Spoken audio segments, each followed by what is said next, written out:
Are you ready? Let's talk digital. Bonjour à tous et bienvenue sur le podcast Digital Feeling. Je suis Elodie Chenol et j'accompagne les CEO à travailler leur personal branding et celui de leur marque grâce au digital. J'ai pour ambition, à travers ce podcast, de répondre à toutes vos problématiques concernant le marketing digital. Pour cela, si vous avez une question, rien de plus simple, vous m'envoyez un message sur LinkedIn en privé et j'y réponds lors d'un épisode. Les questions peuvent tourner autour du personal branding, du B2B, de la plateforme LinkedIn, mais aussi des autres réseaux sociaux, de toutes les problématiques que vous pourriez avoir concernant votre stratégie d'entrepreneur et comment améliorer votre visibilité et surtout générer plus de ventes. Si je n'ai pas la réponse à votre question, j'irai chercher pour vous les experts du domaine pour vous produire un épisode qui répondra à cette fameuse question. Bonne écoute! Bonjour à tous et bienvenue dans ce nouvel épisode de Digital Feeling. Et j'ai le plaisir de retrouver Pierre Sellier, ex-directeur marketing France Agora Pulse, nouveau CEO de Newton, ou co-founder, je sais pas, tu me diras, j'ai peut-être dit une grosse bêtise. Les deux sont bons, il n'y a pas de problème.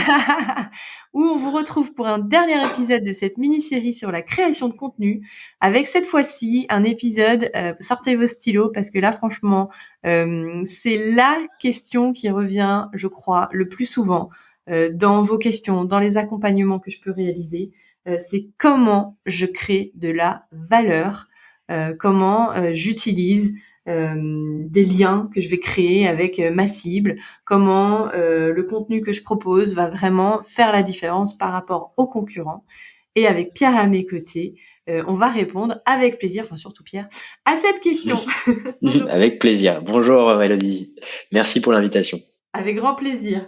Alors selon toi, si je prends la première question, comment... Alors déjà, créer de la valeur en soi, ça veut dire quoi ? Alors c'est une très bonne chose. En fait, créer de la valeur, ça veut dire comment j'arrive à apporter des informations utiles à mon audience et qui lui permettent du coup de résoudre certains problèmes ou avoir des informations sur lesquelles elle attendait des réponses. C'est ça, créer de la valeur auprès de son audience. Je crée de la valeur, je sais ce que je vais faire. Comment je mets en place un plan d'action ou un plan plutôt de rédaction de poste, on est dans la création de contenu. Qu'est-ce que je peux utiliser comme outils qui vont m'aider à créer de la valeur ? Est-ce qu'il y a des choses qui existent, par exemple sur ta plateforme, est-ce que tu as des fonctionnalités qui vont m'aider à trouver les bons arguments, à trouver la valeur que je vais apporter à ma cible ? Alors, effectivement, la première chose qu'il faut faire, c'est d'abord de bien connaître à qui on s'adresse, bien connaître son audience. On a parlé dans l'épisode précédent des personas et des ICP. C'est effectivement la principale chose à savoir pour mettre en place une bonne stratégie de création de contenu et donc d'apporter de la valeur qui soit pertinente auprès de notre audience. Donc ça, c'est la première chose et donc du coup, ça nécessite d'identifier quels sont les pain points, quels sont leurs intérêts, quels sont leurs objectifs, quelle est la façon dont ils consomment le contenu. Et tu vois, c'est d'ailleurs une chose qu'on a développée avec Newton quand on rentre dans notre outil, Newton étant une plateforme de gestion du contenu, marketing.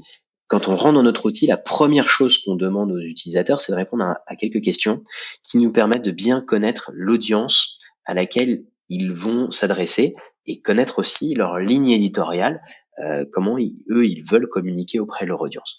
Et ça nous permet d'être très pertinent dans la recommandation, et c'est d'ailleurs ce qui nous distingue de nos concurrents, d'être très pertinent dans les recommandations qu'on va faire, soit sur des nouvelles thématiques qu'ils doivent aborder pour justement aller adresser leur audience.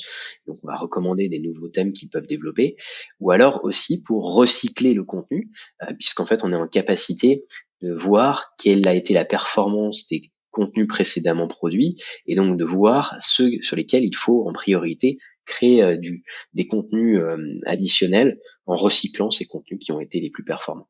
Et donc ça nécessite, tu vois, de bien connaître les personas et les ICP. C'est pour ça qu'on le demande dans Newton quand l'utilisateur rentre. Ça, c'est le premier point. Le deuxième point, c'est vraiment de toujours rester à l'écoute de son audience, parce que les besoins de votre persona ou de votre ICP, ils évoluent constamment, et ça nécessite du coup d'être toujours dans la communication avec les personnes, avec votre audience, avec les personnes à qui vous communiquez, avec lesquelles vous communiquez. Et ça, vous pouvez le faire de multiples manières, soit via vos communautés sur les réseaux sociaux, où vous allez poser certaines questions à l'occasion de certains posts, ou alors vous allez, si vous avez un outil Si vous êtes en SaaS, vous pouvez faire des enquêtes de satisfaction directement avec une petite popine. Si vous êtes prestataire de service, vous allez pouvoir envoyer un petit questionnaire à vos clients par mail. Donc ça nécessite vraiment de pouvoir prendre une température à travers des enquêtes de satisfaction.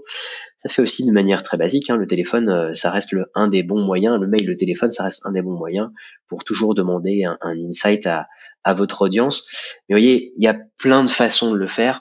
Là-dessus, je suis pas révolutionnaire, mais la principale chose qu'il faut garder en tête, c'est qu'il faut toujours communiquer, parce que ce qui intéresse votre audience, leur pain point ou les sujets sur lesquels ils veulent avoir des informations, ce sont des choses qui évoluent constamment. On est des êtres humains, on a une vie qui chaque jour se déroule, et du coup on est confronté à des besoins qui évoluent sans cesse. Voilà, tout simplement ce que je pouvais dire. Il y a un dernier point que je dirais, un dernier conseil que je dirais pour déterminer quel est le contenu qui peut être pertinent. C'est l'intelligence artificielle. Aujourd'hui, il y a de nombreux outils d'intelligence artificielle qui permettent d'avoir des insights. Alors ça reste froid parce que c'est de l'intelligence artificielle, et c'est toujours moins bien, on va dire, que la relation client qu'on peut avoir, mais par contre ça permet de dégager certaines tendances, et c'est d'ailleurs ce qu'on propose avec Newton. On a une partie de nos recommandations qui est faite via l'intelligence artificielle. Donc voilà, tout simplement. Donc si on résume, connaître ses personas et ses ICP, c'est la première chose à faire. Toujours rester à l'écoute et donc communiquer, c'est la deuxième chose. Et la troisième chose, c'est potentiellement s'appuyer sur l'intelligence artificielle, qui est un formidable outil qui évoluera constamment dans les prochains mois, prochaines années. Ok, et merci pour ces précisions.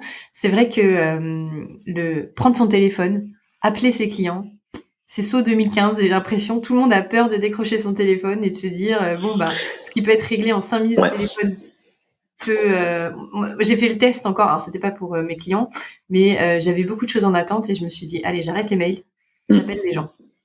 J'ai gagné 3 jours, je pense. Mais ça ne m'étonne pas du tout. Tu vois, juste pour te donner un exemple, comme tu disais, je suis un ex d'Agorapulse. Chez Agorapulse, une des forces d'Agorapulse, ça a été le service client. C'est là où Agorapulse se distingue notamment de ses concurrents. En fait, c'est de la relation client. Il y a que ça, en fait, parce que c'est comme ça qu'on arrive à dégager quels sont les problèmes des clients, les résoudre rapidement, mais aussi comment on peut améliorer la plateforme, et avec les retours clients, parce que les clients au téléphone, ils n'hésitent pas, ou même par mail d'ailleurs, ils n'hésitent pas à vous faire quelques recommandations, et donc faire évoluer son offre de service ou de produits à travers une communication client, c'est hyper important, et pour moi c'est peut-être le canal qui permet d'avoir le plus d'insight, parce qu'aujourd'hui répondre à une enquête de satisfaction, c'est toujours un peu chiant, les gens ne le font pas forcément, et donc du coup là vous avez un moyen, en discutant, d'avoir des retours tout de suite instantanés et hyper pertinents. Et puis de la valeur. Et de la valeur. Je ne pas dans des questions fermées, oui, non. Exactement.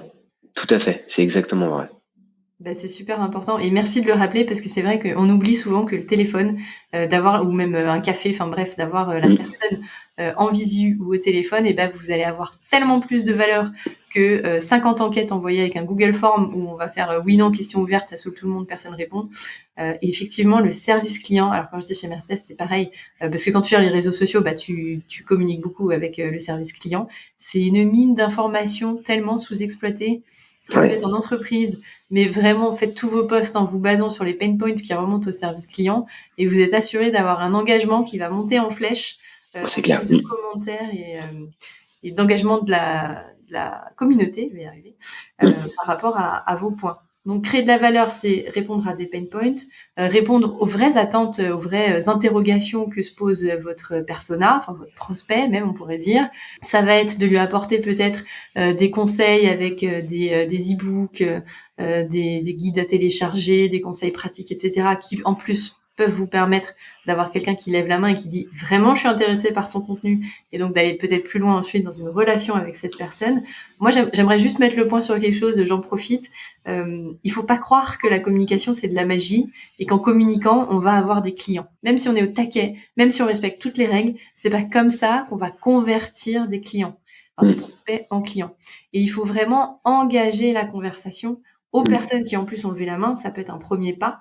et de dire d'engager une conversation. Voilà, pas leur sauter dessus en disant bonjour, j'ai une offre machin, mais d'engager une conversation. Donc ça se voit pas sur les réseaux, c'est du message privé, c'est décortiquer un petit peu les attentes de cette personne.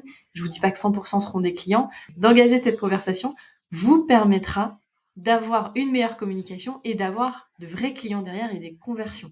Tout à fait. Non, je suis tout à fait d'accord. Et pour te rejoindre effectivement sur ce point, c'est vraiment il y a plein d'outils aujourd'hui qui existent pour identifier quand on est une grosse boîte, pour identifier les pain points des clients. Mais ce qu'il faut garder en tête, c'est que surtout la communication entre les équipes, elle est hyper importante. Tu vois, communication régulière avec le service support, le service client et le département marketing, tu le soulignais, c'est quelque chose qui est hyper important parce que ça peut aussi permettre au département marketing d'affiner leur stratégie de contenu pour pouvoir être plus pertinent dans ce qu'ils produisent et donc augmenter l'engagement, le reach de leur publication, l'engagement sur leur publication. Tout à fait d'accord avec toi. Et je voulais rebondir sur un point parce que là on parle du cross équipe, on parle de valeur. Tu as mentionné dans l'épisode 1 que sur ta plateforme, les commerciaux avaient accès au contenu. Et c'est vrai que moi j'aimerais bien qu'on développe un tout petit peu ce point si tu es d'accord, parce qu'aujourd'hui dans des équipes, dans une communication qui est censée être globale, dans un market qui est censé être global, on oublie, j'ai envie de dire on oublie, je fais exprès, souvent les commerciaux qui sont en frontal avec les prospects et avec les clients et qui sont en besoin tellement ultime de connaître la com de la boîte, etc., mais qui n'ont pas le temps en fait d'aller chercher l'information et de suivre tous les réseaux. Je crois que tu as une solution justement sur ta plateforme à ce problème-là. Ouais, bah écoute, en vérité, c'est quelque chose que j'ai vécu. En fait, Newton est le fruit de mon expérience passée.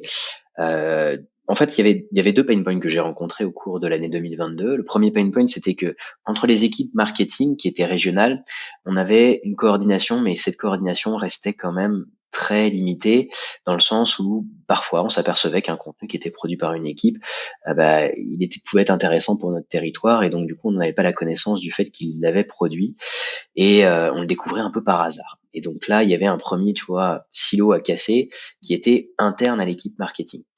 Donc ça, c'est le premier silo qu'on a cherché à lever avec Newton. Le deuxième pain point qu'on a cherché à lever, c'est que dans le même temps, il y a les équipes commerciales qui nous disaient ah c'est super, vous produisez énormément de contenu, mais quel est le contenu qu'on peut partager auprès des clients, des prospects, parce que pour nous, ça peut être aussi un vecteur de conversion. Donc, est-ce que vous avez une liste de contenus que vous pouvez nous mettre à disposition et dans lequel on peut aller taper pour pouvoir le partager.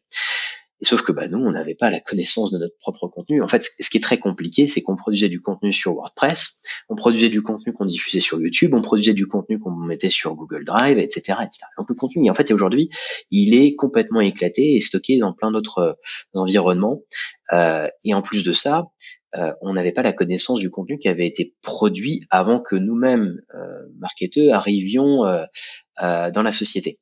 Donc c'est très compliqué, la connaissance du contenu en interne, elle est extrêmement compliquée. Et c'est ça qu'on a résolu chez Newton. En fait, on a développé une brique qui permet d'agréger toutes les sources de contenu.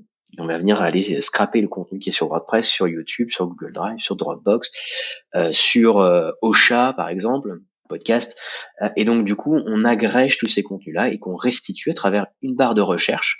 Et toutes les personnes qui sont intéressées, que vous soyez content manager ou sales, vous pouvez venir chercher tous les contenus d'une thématique précise ici dans cet environnement. Et donc du coup, vous pouvez aller le partager ensuite auprès des clients et des prospects intéressés. L'autre chose qu'on a fait, outre l'accès à cette base de données, c'est l'envoi des informations des nouveaux contenus qui sont produits par les équipes. Et donc concrètement, les sales reçoivent une notification par mail et bientôt par Slack de tous les nouveaux contenus qui sont produits. Vous pouvez définir la fréquence de ces notifications, soit de manière journalière, soit de manière hebdomadaire, soit de manière mensuelle. Vous pouvez définir quand est-ce que vous voulez être notifié de tous ces nouveaux contenus qui ont été produits par les équipes marketing, par votre organisation, et du coup vous êtes plus dans l'instantanéité que vous ne l'auriez été dans le passé. Voilà, donc en fait, voilà comment on a réussi, enfin on essaye de réussir en tout cas à briser ces silos qui existent entre les équipes. C'est franchement quelque chose qui a été que j'ai vécu, qui a été un cauchemar pour beaucoup dans l'entreprise, parce qu'on n'arrivait pas à casser ces silos. Et Newton a l'objectif vraiment, à travers cette fonctionnalité, de pouvoir aider les équipes à lever les freins à la connaissance des contenus qui ont été produits et au partage et l'exploitation des contenus. Et je répète ce que je disais dans l'épisode précédent, c'est que concrètement, plus ce produit il est partagé en interne, plus il sera diffusé et plus vous l'amortirez, et donc vous allez pouvoir donner beaucoup plus de retombées à votre contenu. Donc autant en profiter. Merci, génial. Moi, j'ai hâte de pouvoir tester cette solution parce que vraiment, elle répond à beaucoup de pain points, que ce soit en direction marketing, que ce soit en direction communication, que ce soit en direction commerciale, que ce soit même en service client pour savoir aussi, qu'il y ait un cercle vertueux finalement dans tous les services. Tu l'as dit, casser les silos et pouvoir avoir accès à cette information. Merci beaucoup Pierre d'avoir été notre guest pendant ces 3 épisodes. T'es le bienvenu quand tu veux. Merci. Sur la création de contenu. Avec plaisir, avec grand plaisir. En tout cas, merci pour l'invitation. J'espère avoir apporté des bons tips et puis beaucoup de valeur à ceux qui nous ont écoutés aujourd'hui et les semaines précédentes. Donc, avec grand plaisir pour revenir parler de contenu.